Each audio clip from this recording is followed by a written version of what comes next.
Hey, hope you're doing well. Let's go see what I was up to in the month of June. So in terms of our hardware, in May, I talked about how, we had it all ready to go. And so in June, what we actually did was we assembled it. We put it together. So, took the PCB board, put the transistors and capacitors onto it with soldering glue, heated it up, added in the battery packs as well as the battery. And so now you can see here, everything's assembled. And so now it's, good to go, I guess you could say.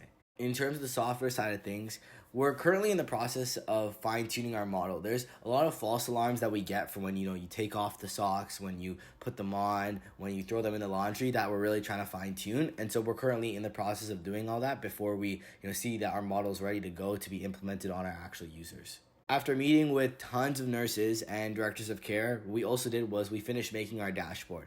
So let me actually walk through it. You can see here that there's the live resident information. No one's really looking at that, but that's still just important information for someone to take a glance at. The really important stuff is what's at the bottom and what's on the top right. So you can see average response times to the fall and where falls happen the most. Now, the most important section is right here. So you see the most recent falls for, some of these residents. You click on it, you can see how that fall happened, the response time to that fall, where it happened. And then what you can also do is you can personalize the high risk indicators for a fall to specific residents. Because one thing we learned is, let's say you have David.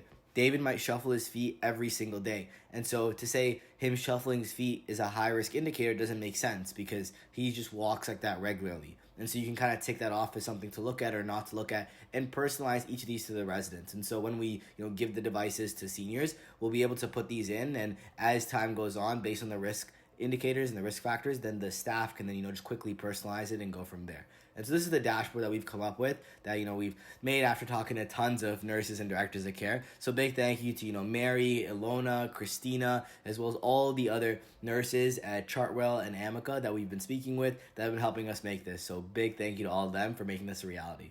The other thing that happened is we confirmed a partnership with Home Concierge. So Home Concierge provides care to seniors at home. It's a daily or weekly service, however you personalize it. And we are working with them to provide our devices to some of their current users as well as some of their new users as part of a promotion. And so they'll get, pairs of our socks as well as our devices to attach onto their, nighttime clothes and daytime clothes. And each day or each week, whenever the Home Concierge representative comes in, they'll also be making sure that our technology is being used and that everything's going smooth and it's going good. And so we confirmed that partnership in the month of June as well.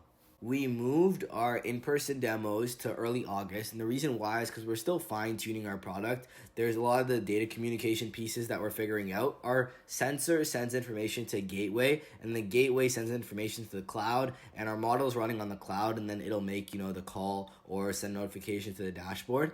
And so we're still in the process of working on that data communication piece so that we can showcase in demos, hey, I just plugged in a gateway into this hallway and I put a couple beacons here. And then we actually, within the in-person demo, walk through the home and showcase all that. So we wanted to make sure we had that ready to go before we did our in-person demos, as well as, fine-tuning some of the things with our model and the false alarms. So we're just doing all that stuff before, we actually go in person to these demos in August. What we did do, though, is we confirmed 2 more in-person demos, one with Spring Living, they have 14 homes, and the second with Sienna Senior Living. Sienna's huge. They have 100 homes. They're one of the largest senior care providers in Canada, so that was really big for us, and so we're really happy that they're willing to do an in-person demo with us.